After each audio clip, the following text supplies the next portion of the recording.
kaxeeyey xarumihii dawladdana waa kan hadda ma arkaysa qasqaas iyo dagaal u horseeday uu yidhi ordaha hubkiinii ka soo dhaxsada mareexaan oo 10 sano oo soo socotaa cid la dagaalami kartaa oo hub ku dhan hadda aan jirin marka si kastoo ay ahaataba ma arkaysa Sheekh Shariif Sheekh Axmed ma arkaysa macnaheedu hubkii lagu dili lahaana waa kan mareexaanka uu qaatay dhammaan siyaasiyiinta ka soo horjeeda dawladda Xasan Sheekh Maxamuud layd baa maraysa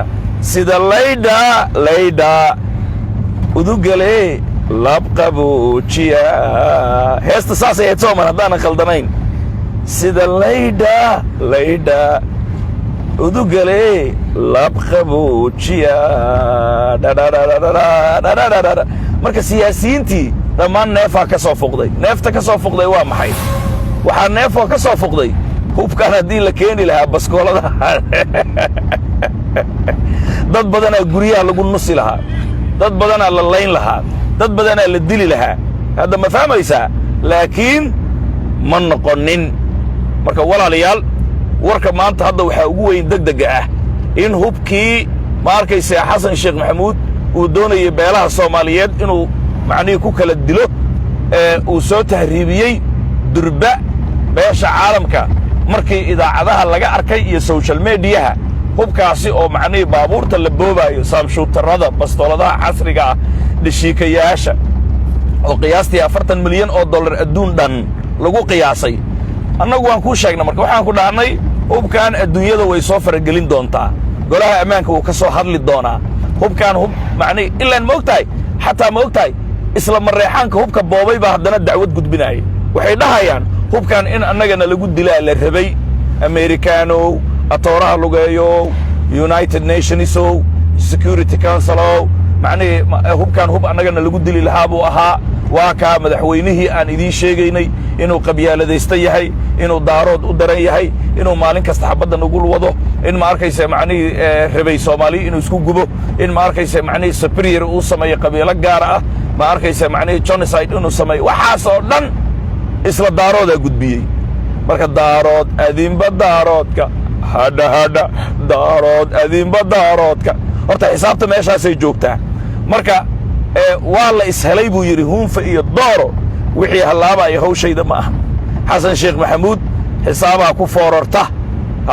hubkaasi macnihii tirada badan uu soo tahriibiyey maamul goboleedka galmudugna aanu u sheegin kaariye qorqor wuxuu soo dhahay adba wad qiyaasi kartaa Xasan godkiisa biyo ugu soo galay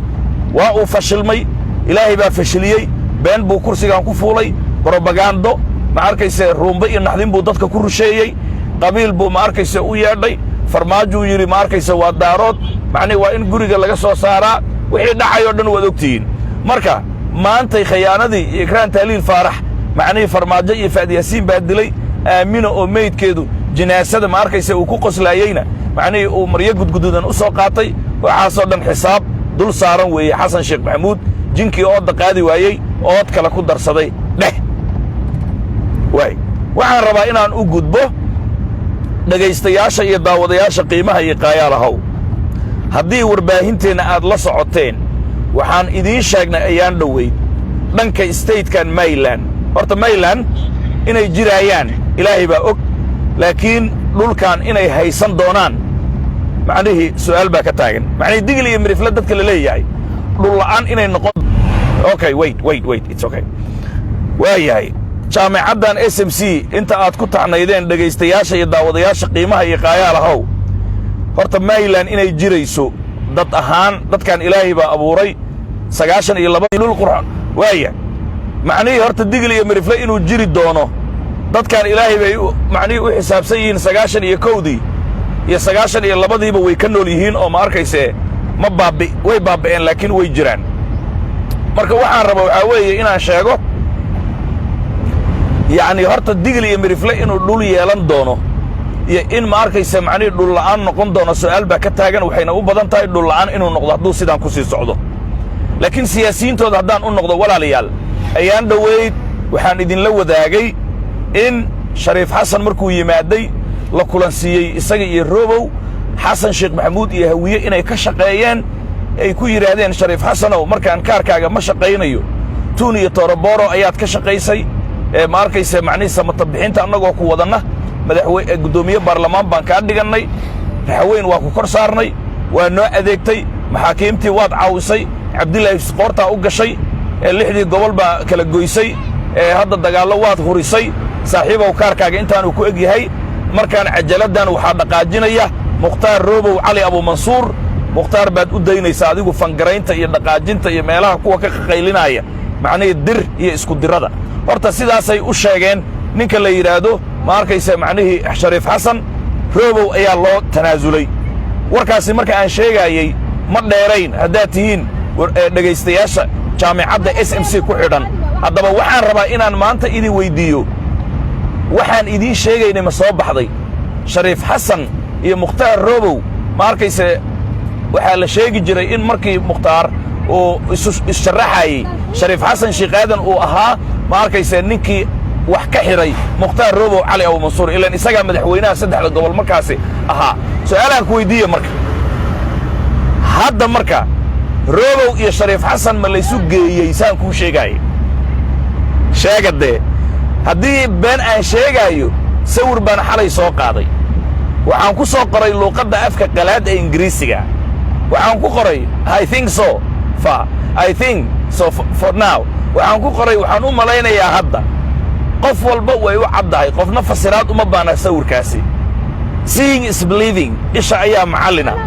laakiin intee in la eg ayaannu dabadhilif sii ahaan kari doonnaa haddaynu nahay qowmiyadda ummadda mayland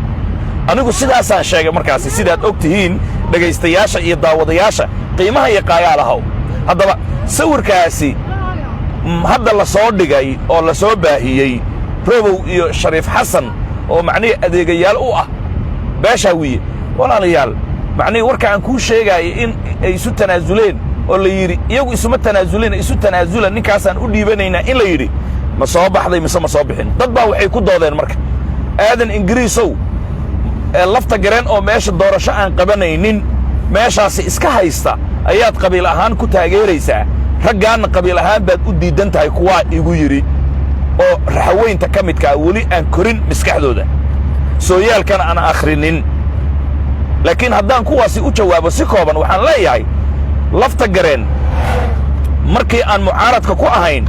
ogow roobow ayaan taageersanayn oo xoolaheenna iyo wakhtigeenna aan ku baabbi'innay markaasi marka